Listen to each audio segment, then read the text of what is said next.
Hello team, welcome back. We are here for another English super tip. This is number 2 out of 500. Let's get into today's tip. It's a very important topic. You might remember in tip number 1, we looked at 5 verb forms.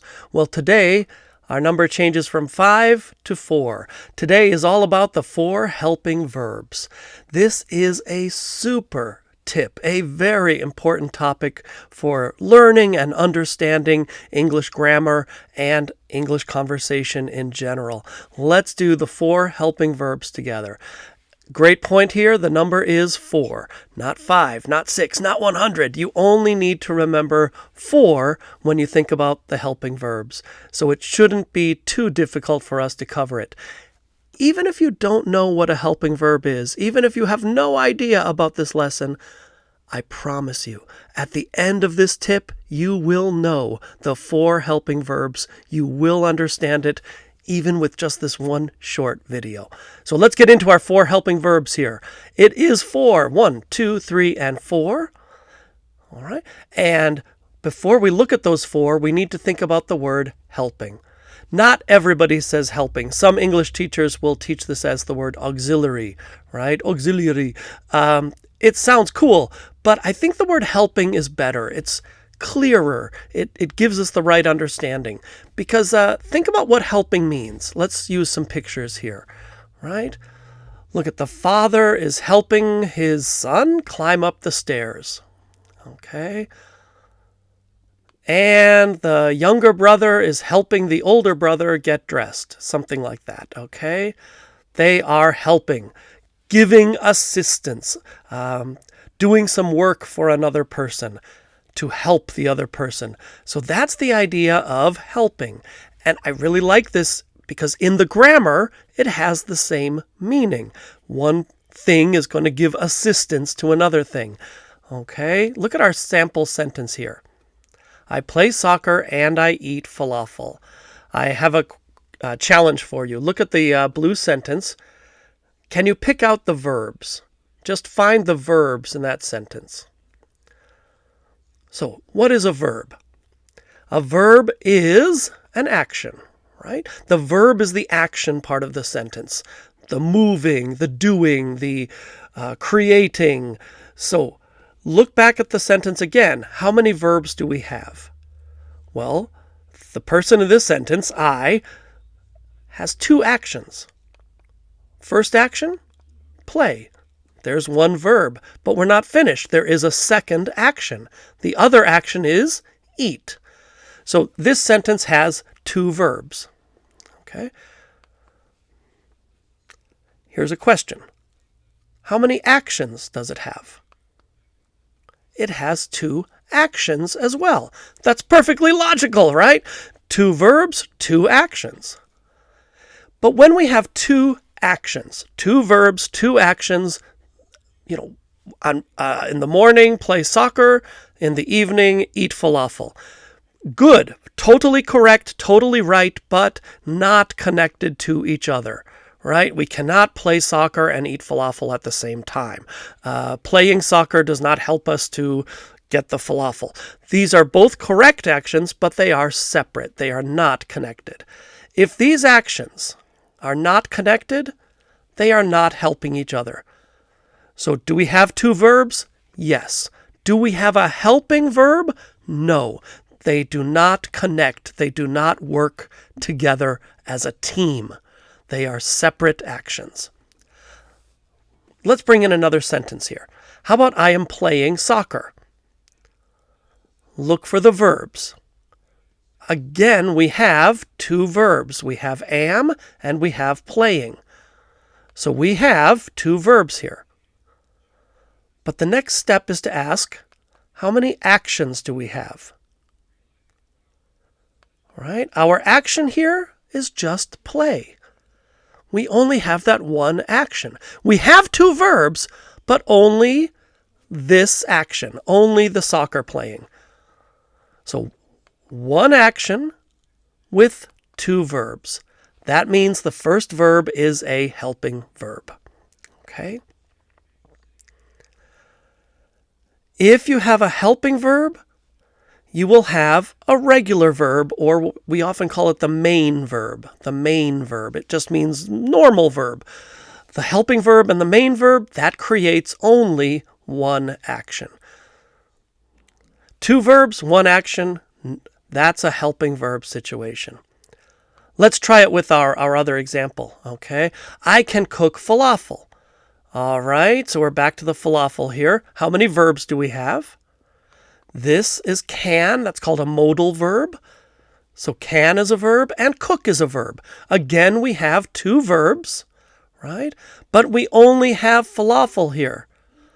If we only have falafel, we only have one action, not two actions. If we have one action with two verbs, the first one is a helping verb.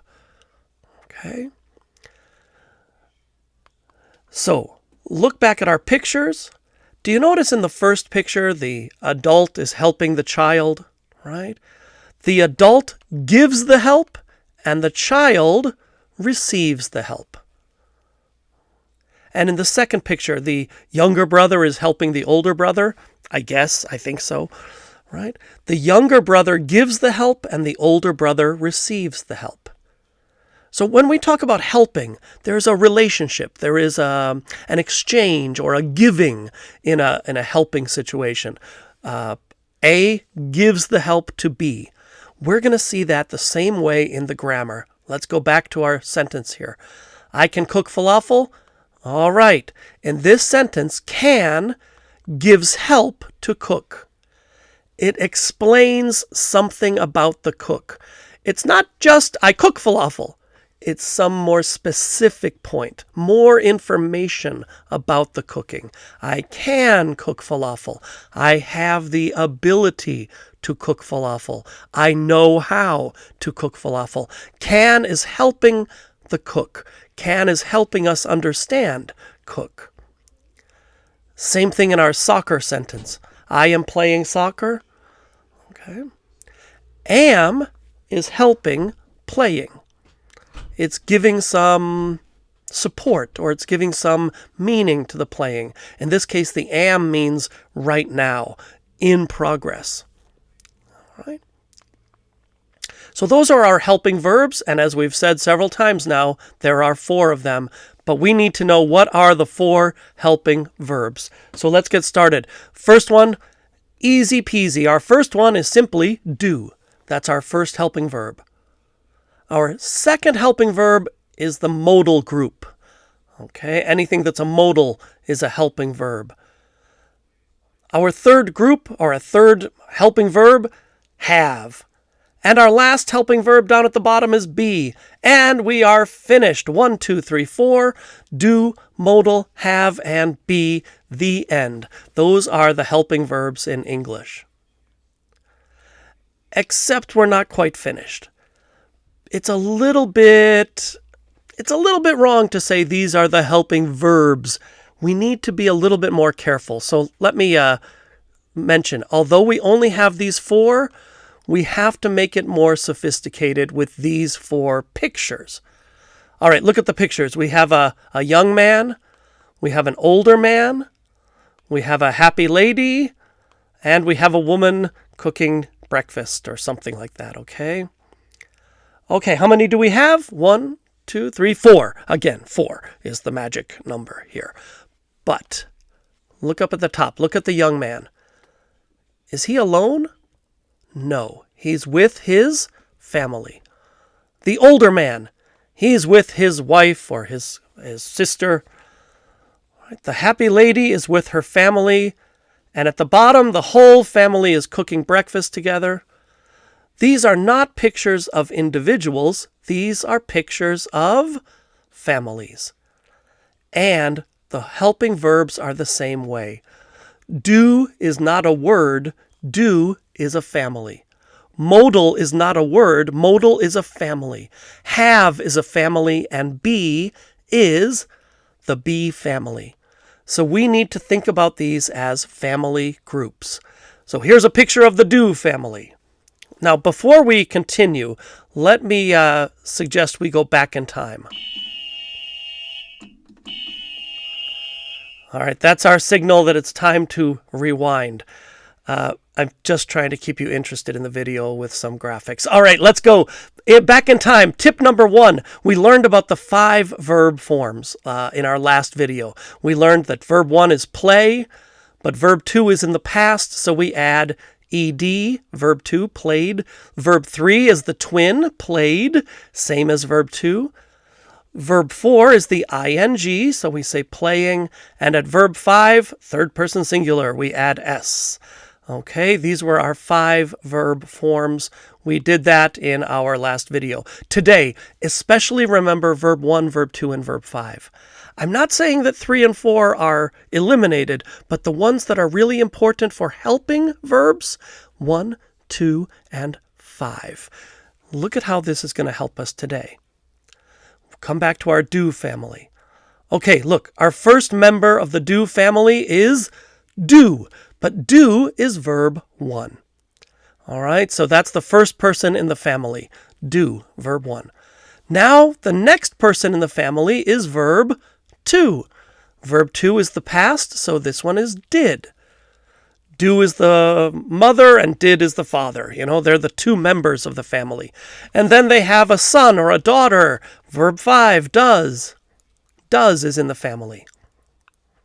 And to add more members of the family, we can use the negative.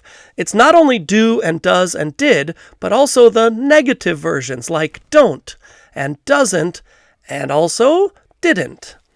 All right? All of these words, do, does, did, don't, doesn't, didn't, they are the do family, and everybody in the do family is a helping verb. Can I say it again?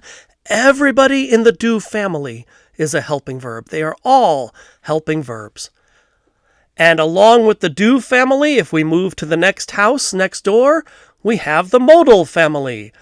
Let's meet the modal family. The modal family is pretty big. I cannot talk about all of them, but modals are words like can, okay, may and should and must and might. We also say will for the future. If you do will, you might do would. You can also do could.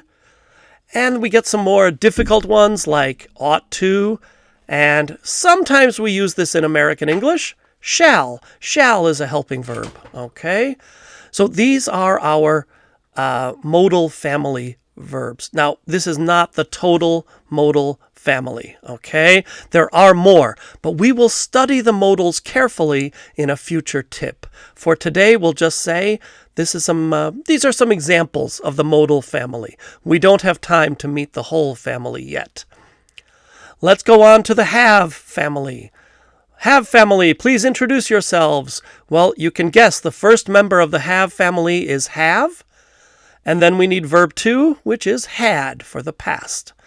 And verb 5 is has. Add the s for verb 5. And the negatives. So has becomes hasn't. Had becomes hadn't. And what about have? Haven't, right? All of these are the have family. And we also at the bottom have our last family. We end with the be family. The be family. And they are words like am and I am, you are, right? How about she? She is. And what about in the past? He was and they were, okay? These are the be family. Be careful. This is some crazy English.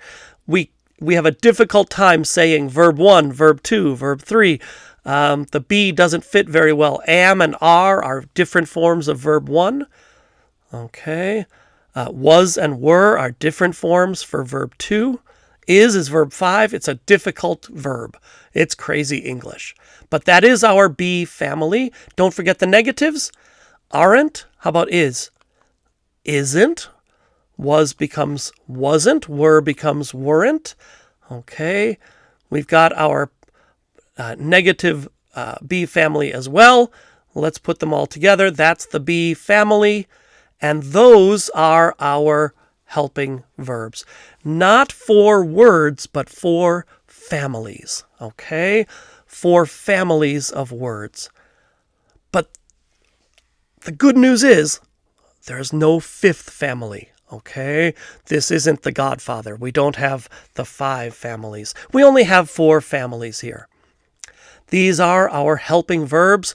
Remember, this is all about helping, right? These verbs help other verbs. They don't stand alone. They work with other verbs. They support other verbs. And I think we can do better than saying helping verbs, right? What could be a better way to say this? Helping verb families. It's not just 4 words, it's 4 families of words, right? Do, modal, have, and be, the 4 helping verb families. All right, great job with this. Let's go back. Do you remember last time in tip number 1, we did the 5 verb forms? Here they are again, okay? So we learned the 5 verb forms, and then today, in tip number 2, we've added the 4 helping verbs. So, starting with tip number 3, we are going to put the 5 verb forms and the 4 helping verbs together. When we put these things together, the 5 plus the 4, your English grammar ability will be turbocharged. It will be supercharged. You will really be flying when you can use the 5 verb forms and helping verbs, the 4 helping verb families together. You are going to be in great shape. Okay, that's the end of tip number 2. It is tip number 2 out of 500, so we still have a lot to go before we're finished with our 500 English super tips. But I really thank you for watching. Please do like the video. Please subscribe to the channel and share the video if you can, because that will help other students and other learners, okay? I really want to encourage you, down below, leave a question in the comments. We can have a discussion if you have a question or something you'd like to talk about. And most importantly, I'll see you soon in tip number 3. Thank you, team. Bye-bye.